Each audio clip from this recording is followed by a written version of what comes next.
Fan की आवाज बंद हो जाए, क्योंकि फैन जब भी चलता रहता है तो फिर बहुत आवाज आती है। तो सबसे पहले हेलो गाइस, नमस्ते, सलाम, राम राम, सत श्री अकाल। वो आप सब स्वस्थ होंगे और एकदम मस्त होंगे। और आज मैं ना बहुत स्पेशल काम करने जा रही हूँ। दिखाती हूँ मैं आपको सभी को कि इसके अंदर मेरे पास कुछ है। ये है, थोड़ा सा कैमरे को मैं पास में करूँगी मेरे।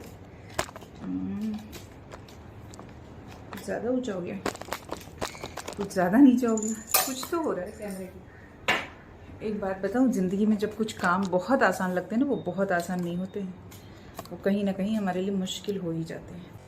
तो इसको मैं इसमें जब तक पानी में डाल के रखूँगी, लेकिन उससे पहले इसका मेहनत वाला काम है। मैंने देखा यूट्यूब पे, बिकॉज बहुत टाइम से मेरे पास रखी हुई थी। सोचो मेरे पास ये कभी से हैं, 2020 से रखे हुए हैं। तो मैंने सोचा चलो ट्राई करते हैं। मैंने वीडियो देखी, आजकल हमारे जो गूगल बाबा हैं उस पर सब कुछ मिल जाता है, कोशिश करते हैं। और फिर सोचा कि चलो ट्राई करते हैं, हुआ तो ठीक है, नहीं हुआ तो ऐसे ही रखा है, तो इसको फेंकने से अच्छा है कि इसका मैं कुछ अच्छा कर दूँ। तो अभी इस पे भी काम करती हूँ। घर के भी बहुत सारे काम है और बहुत सारी जो बातें होती है ना, मेरे मन की बातें, वो मैं आप लोगों के साथ करूंगी। और अच्छा लगता है, बहुत सारे लोगों को भी अच्छा लगता है। और पता है जब सबसे ज्यादा खुशी क्यों मिलती है आपको, मैं बताती हूँ कि लोगों को अच्छा लगता है। वो कैसे पता चलता है, जब हम वीडियोस डालते हैं तो उस पर व्यूज आते हैं। व्यूज आना आते हैं तो पता चलता है कि लोग देखते हैं और आपकी बातों को पसंद करते हैं। ये हमारा छुट्टी वाला बच्चा, छुटकी है मेरी ये। पहले बच्चों के नाम कैसे होते थे, बड़की, छुटकी और बीच वाले को मछली। मछली। तो मेरे पास भी 3 बेटियां हैं, बड़की, छुटकी और मछली। तो बड़की गई है अपना एग्जाम देने, क्योंकि उसके आज से एग्जाम स्टार्ट हुए। छुटकी इधर आ गई और मछली कुछ कर रही है अभी, वो भी आगे गई। मैं चलती हूँ अभी किचन में, ये भी करूंगी और आप लोगों से बहुत सारी बातें करूंगी। बड़ा आसान लगता है।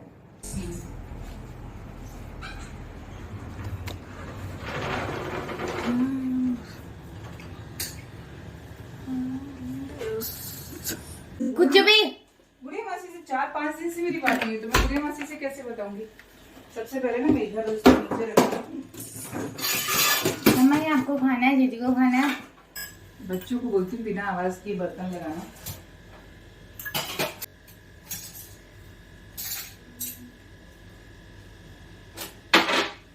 एक बड़ा काम होता है बगैर आवाज किए बर्तनों को जगह पे रखना है। जब लोग हमारे पास होते हैं ना, तो हम फॉर ग्रांटेड कि मिल लेंगे, लेकिन कभी कभी ऐसा होता है कि मिल लेंगे करने के चक्कर में वो कहीं शिफ्ट हो जाते हैं, कहीं और चले जाते हैं। तो बहुत सारी चीजें ऐसी रहती है, तो मन में अलग अलग विचार आने लगते हैं। हमारे जीवन में ना कितना कुछ होता है। और सच बोलूं तो आज मन ऐसा होता है ना कि कई सारी चीजों में उलझ जाता है। फिर आपको समझ में नहीं आता है। जैसे कि ऐसा लगता है हमको ना कि रील वीडियो बनाना बड़ा आसान है, हमको नहीं लगता है। एटलीस्ट अभी मुझे वो चीज नहीं लगती है कि रील और वीडियो बनाना बहुत आसान काम है। पहले हमको अगर प्रॉपर बना रहे हैं तो मस्ती में तो हम कुछ भी बना सकते हैं, कि किसी चीज को उठाया, रोटी भी बेलते हुए उस पर कोई गाना लगा दिया और उसको पोस्ट कर दिया। लेकिन अगर आपको प्रॉपर रील बनानी है ना, तो उसके पीछे बहुत बड़ी मेहनत हो जाती है। और वो हो जाती है यूं कि पहले सेलेक्ट करो कि आपके पास कंटेंट क्या होगा, किस टॉपिक पे बनाओगे। एंड उसके पीछे लॉजिक भी है कि वो जो चीज आप बना रहे हो उससे आप समाज को क्या सिखा रहे हो, कुछ ग्रोथ हो रही कि नहीं किसी की, कुछ उसको इससे सीख पा रहा है कि नहीं, कुछ जान पा रहा है कि नहीं। ये सारी चीजों का ना बहुत ध्यान रखना पड़ता है। तो ऐसा आसान नहीं होता है। उठ के मस्ती में कुछ भी करना वो इजी है कि मैं कभी भी उठूं और कोई भी रील ऐसे पोस्ट कर दूं। लेकिन अगर सोच के कुछ करना है तो उसमें थोड़ी सी मुश्किल होती है। फिर होता है कि जिंदगी में बहुत सारी चीजें ऐसी होती हैं जो हमें पता नहीं होती है। एक बात बताते हैं, अगर हम बात करें ना सोलमेट की, तो जरूरी नहीं कि सोलमेट हम हस्बैंड वाइफ को ही कहें। सोलमेट हमारा कोई भी हो सकता है, कोई भी अच्छा दोस्त, कभी कभी भाई बहन भी हो सकते हैं, बहन बहन भी हो सकते हैं। मतलब एक ऐसा इंसान जिनका सोल टू सोल कनेक्शन होता है। सोल टू सोल कनेक्शन शायद आप लोग समझ पा रहे होंगे जो मैं कहना चाह रही हूँ कि कोई तो ऐसा होता है ना हमारी लाइफ में कि हम उससे कुछ कहते हैं और वो हमारी मन की बातें समझ जाता है, तो वो होता है सोल कनेक्शन। ऐसे नहीं सोलमेट बोलते हैं। बहुत बड़ी बात है इसके पीछे। जब बात समझ में आती है ना तब पता चलता है कि हाँ इसके लिए ये सारी बातें बोली जाती हैं कि सोलमेट बहुत ही अलग होते हैं। बच्चों से बोलती हूँ बिना आवाज के बर्तन लगाना, मैं खुद आवाज कर रही हूँ। लेकिन जो बर्तन एक में अटके रहते हैं ना तो वो आवाज करेंगे ही करेंगे, और कभी कभी थोड़ी आवाज चलती भी है। जिंदगी अगर शांत रहेगी ना बिल्कुल कोई आवाज के बिना, तो अच्छी नहीं होती है। उसमें थोड़ी आवाज होनी चाहिए, थोड़ी हलचल होनी चाहिए, थोड़े विचारों का मंथन होना चाहिए। और इन सब चीजों से जो सबसे इम्पोर्टेंट चीज होती है वो होती है हमारी जो छोटू सा माइंड है ना, क्यूट सा छोटा सा, देखा नहीं है लेकिन बहुत अच्छा है, तो उसकी होती है भर के एक्सरसाइज। जब हम उलझते हैं चीजों में तो उलझने में बोलते ना उलझो मत, उलझेंगे नहीं तो सुलझाने का तरीका नहीं पता चलेगा यार। तो उलझना भी जरूरी है कभी कभी जिंदगी में। चाहे हम विचारों में उलझे, चाहे हम किसी रिश्ते में उलझे, चाहे हम किसी दोस्त के साथ उलझे, लेकिन कभी कभी होता है कि अगर हमारे विचार नहीं मिलते ना तो हम बातों को वहीं छोड़ देते हैं, कोशिश नहीं करते हैं उसके आगे उस पर काम करने की। लेकिन उसके आगे उस पर काम करना चाहिए और आराम से करना चाहिए, नहीं तो ऐसी ही आवाजें होती हैं। मतलब आपको समझ में आया? बताती हूँ, आराम से करना कि अगर होता है ना दो लोगों में बात हो रही है और वो बात होते होते आर्गुमेंट तक पहुंच गई, तो अगर हम जल्दीबाजी करेंगे ना तो किसी नतीजे पे नहीं पहुंचते हैं, हमारी बहस हो जाती है, हमारी लड़ाई हो जाती है। तो वो चीजें हमें आगे बहुत अच्छी नहीं, क्या बोलूं मैं, मुझे समझ में आ रहा है, मेरे दिमाग में चल रहा है, लेकिन कभी कभी होती है, कई बातें ऐसी होती हैं कि दिमाग में चल रही होती है लेकिन आपके पास उनके लिए शब्द नहीं होता है। तो वही मैं कहना चाह रही कि लाइफ में ना कभी कभी ऐसी सिचुएशन आती है कि हमें अपनों के लिए कभी चुप रह जाना पड़ता है, दूसरों की खुशी के लिए चुप रह जाना पड़ता है। और आजकल ऐसा हो गया ना कि बोलते हैं लोग कि नहीं अपनी खुशी इंपॉर्टेंट है, ऐसा नहीं है, हर जगह अपनी खुशी नहीं इंपॉर्टेंट है। इसमें प्लेटें रख दो, प्लेटें ज्यादा आवाज करती हैं। अभी भी ब्लॉगिंग चल रही है। अभी ये ब्लॉगिंग चल रही है। तुषा ने मेरा और समृद्धि का वाटरमेलन खा लिया। मैं कैसे खाऊंगी वाटरमेलन? आ जाएगा वाटरमेलन, कोई नहीं, वाटरमेलन तो आता ही रहता है। वाटरमेलन नहीं खाना तो मैंगो खा लो। हाँ, वाटरमेलन नहीं खाना तो मैंगो खा लो। वाटरमेलन तुषा ने खा ले, कोई बात नहीं, खा ले, नहीं खाना मुझे। मैं कुछ बोल रही थी, मैं भूल गई। ऐसे ही होता है क्योंकि मेरे पास कुछ भी स्क्रिप्टेड नहीं है, सब कुछ अनस्क्रिप्टेड है। जो मन में आता है वो वीडियो बनाती हूँ, और वीडियो बनाती हूँ, लोगों को अच्छा लगता है, लोग अच्छी अच्छी बातें बोलते हैं, पॉजिटिव थॉट्स क्रिएट होते हैं। पॉजिटिविटी के साथ जीना जिंदगी में बहुत बड़ी बात है कि आप हर सिचुएशन में पॉजिटिव रहो। और ऐसा होता है कि हम शायद कोशिश करते हैं लेकिन हम रह नहीं पाते हैं, बट कोशिश करने वालों की कभी हार नहीं होती है। और जो चीज लाइफ में जब आई है, जो सिचुएशन आया है ना, तो उसको फेस करना सीखना है, क्योंकि कहीं ना कहीं कुछ ऐसी चीजें हैं जो हमारे हाथ में नहीं होती हैं। हम लाख कोशिश करें, हमको लगता है, लेकिन एक चीज और होती है उसके पीछे। मैं ब्लॉगिंग कर लूं कि लंच में कर लूं, क्या है, यही होता है मेरे साथ। लंच में बनाऊंगी ना, अभी लंच का टाइम थोड़ी हुआ, अभी तो 12 o'clock हुआ है। लंच तो 2 o'clock तक हाँ करने की जरूरत नहीं है। किचन बहुत पसरा है, आपको बताऊँ कैसे पसरा हुआ है। यहाँ पर जैसे ये मिक्सी का जार रख दिया इन्होंने, कल आलू आया तो बाहर रख दिया, ठीक है, कुकर ऐसे ही रखा है। अब मैं किचन से निकल जाऊँ बाहर? नहीं, मैं 2 मिनट में किचन को समेट के आई, एकदम क्विक क्विक क्विक करके।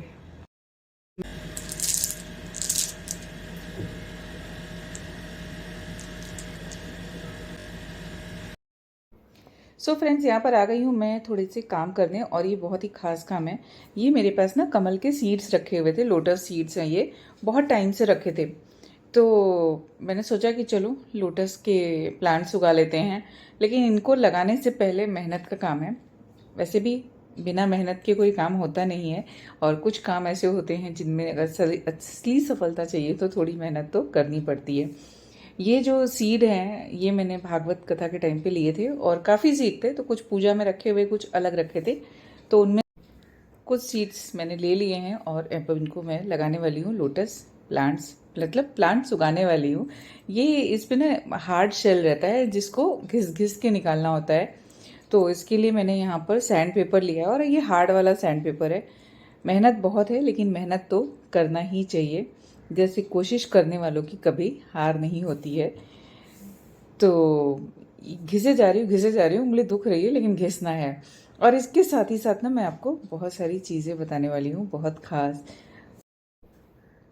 किसी ने कहा है कि कितना भी हम ज्ञानियों के साथ बैठ लें, कितना भी ज्ञानियों के साथ रह लें, लेकिन जो जीवन का तजुर्बा है ना वो बेवकूफ़ बन के ही आता है। जब जीवन में आप थोड़े से बेवकूफ़ बने रहेंगे ना तभी तजुर्बा मिलेगा। ये आप देख रहे हैं सीड में है यहाँ पर एक हल्का सा होल, तो हमको हमेशा होल के साइड से ही इसको घिसना है। दोनों साइड में डिफरेंस होता है, एक साइड थोड़ा पॉइंटेड होता है, तो जिधर पॉइंट होता है उधर से नहीं घिसते क्योंकि इसका एम्ब्रियो वहीं पर होता है। तो हमको हमेशा होल के साइड से लोटस की जो सीड है उनको घिसना चाहिए। हमारे जीवन में ना बहुत सारी कहानियाँ होती हैं, और ख़ास करके जो हमारा अपना बचपन था, मेरा जो बचपन था, उसमें मैंने बहुत सारी कहानियाँ सुनी हैं। उसमें से एक छोटी सी कहानी सुना रही हूँ, एक मोटिवेशनल कहानी है जो आपको शायद अच्छी लगे।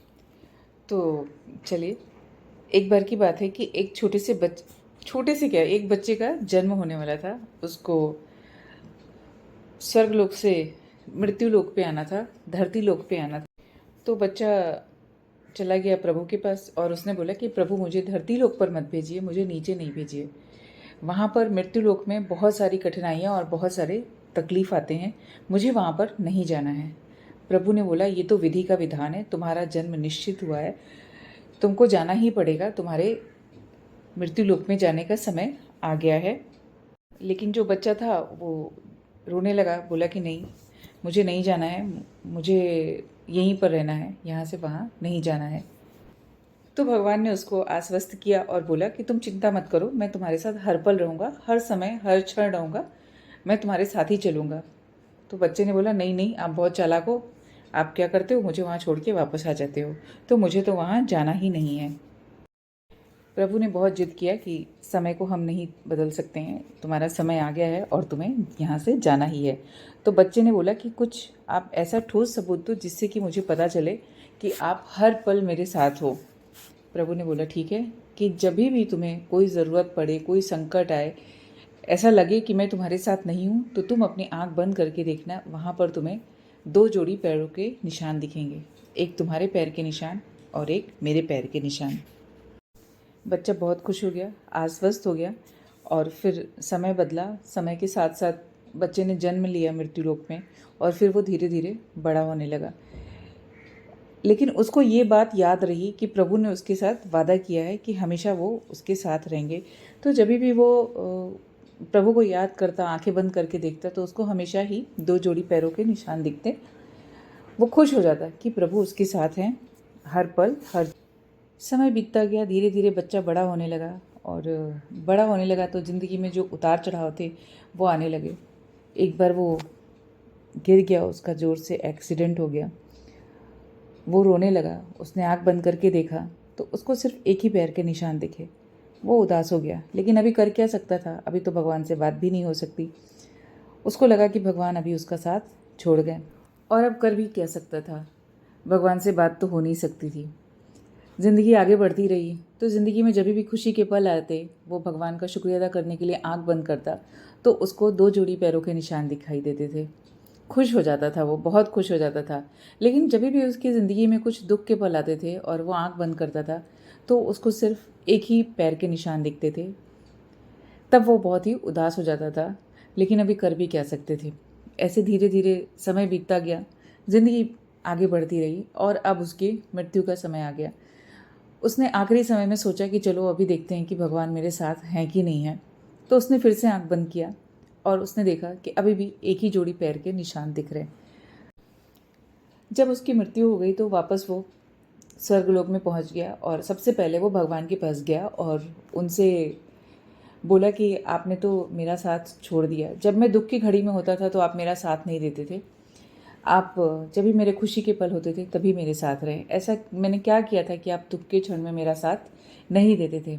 भगवान ने बोला कि मेरे बच्चे, मैं हमेशा तुम्हारे साथ था। वो बच्चा बोला, नहीं, आप मेरे साथ नहीं थे। मैंने जब भी आंखें बंद की, दुख की घड़ी में आंखें बंद किए, तो हमेशा एक ही पैर के निशान दिखे, मतलब एक ही जोड़ी पैर के निशान दिखे, दूसरी जोड़ी नहीं दिखे। उसने बोला, जो तुमने आंख बंद करके देखा वो एक जोड़ी जो पैर के निशान थे वो मेरे पैरों के निशान थे, तुम्हारे पैरों के निशान नहीं थे।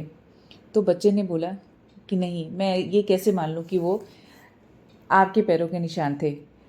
तो प्रभु ने बोला, बेटा, जब भी तेरे ऊपर दुख आता था मैं तुझे अपनी गोदी में थाम लेता था और वो मेरे पैरों के निशान होते थे, तेरे पैरों के निशान नहीं होते। और जब भी खुशी की बात होती थी तो तुझे तेरे पैरों पे चलने देता था और तेरे साथ साथ मैं भी चलता था। तो ऐसा ही हमारे जीवन में होता है। कहानी बहुत छोटी सी है लेकिन बहुत कुछ कह के जाती है। हम मनुष्य ऐसा सोचते हैं, हम भगवान को दोषी बना देते हैं, उनको हर चीज़ के लिए ब्लेम करने लगते हैं कि हमारे जीवन में अगर संकट आया है तो इसके पीछे उनका हाथ है, उन्होंने ही किया है। लेकिन हम ये नहीं समझ पाते हैं, जब थोड़े टाइम के बाद उन चीज़ों पे गौर डालते हैं, पीछे पलट के देखते हैं, तो शायद वो संकट इतना बड़ा नहीं था। अगर बड़ा होता तो हम उससे निकल के ही नहीं आ पाते। तो हमको निकालने के लिए जो हाथ हमारे साथ था, जो हमारे साथ चल रहा था, जिसने हमें उस संकट से उबारा, वो अदृश्य शक्ति कहीं ना कहीं हमारे जीवन में होती है। तो अपना भरोसा बनाए रखिए उस शक्ति के ऊपर, उस प्रभु के ऊपर जो हमेशा हर पल आपके साथ है। हमें पता नहीं होता है कि जो संकट आया है वो कितना बड़ा है या कितना छोटा, लेकिन उसका साथ होता है तो हम उसको अच्छे से पार कर ले जाते हैं। वो एक विश्वास होता है। कभी भी हमें ऊपर वाले का दोष नहीं देना चाहिए कि तुम्हारी वजह से, या हमें उसके ऊपर बोलते ना कि चिढ़, गुस्सा, ये सब नहीं निकालना चाहिए कि हम क्यों करें भक्ति, हम क्यों उसमें करें, क्योंकि हमारी मर्जी से जो हो रहा है वो सब कुछ हमारी मर्जी से ना हो, लेकिन हमारे भले के लिए तो हो। और वो जानता है कि हमारा भला किस में है। हमें भले 2 पल के लिए लगे कि इसमें हमारा भला नहीं है, लेकिन जो होता है लाइफ में वो हमारे भले के लिए होता है, हमारे अच्छे के लिए होता है। तो उसके ऊपर विश्वास बनाए रखिए, उसके ऊपर भरोसा रखिए। जीवन में सब कुछ अच्छा ही अच्छा होगा। ये लोटस सीड को घिसते घिसते मेरी उंगलियां बहुत दुख गई हैं, लेकिन मैंने सोचा 4 बची हैं, फिर सोचा 3 बची हैं, फिर सोचा 2 बची हैं, 1 बची हैं, तो क्यों ना सबको घिस लूँ। तो आज के लिए बहुत भयंकर वाली एक्सरसाइज हो गई है मेरी। अभी बिल्कुल भी दम नहीं रहा है इन उंगलियों में इसको घिसने का, लेकिन फिर भी मैं घिस के ख़त्म करूँगी। होप आप लोग को वीडियो अच्छी लगी हो। ये कहानी छोटी सी है लेकिन हमारे जीवन में बहुत मायने रखती है। हमेशा संकट के पल में ये मत सोचिए कि हम अकेले हैं, उसने हमें थाम रखा है, ये भरोसा रखिए हम प्रभु की गोद में हैं और आराम से ये संकट भी कट जाएगा। तो thanks for watching this video. Hope आप लोग को वीडियो अच्छी लगी हो। अच्छी लगी तो please like, share and subscribe.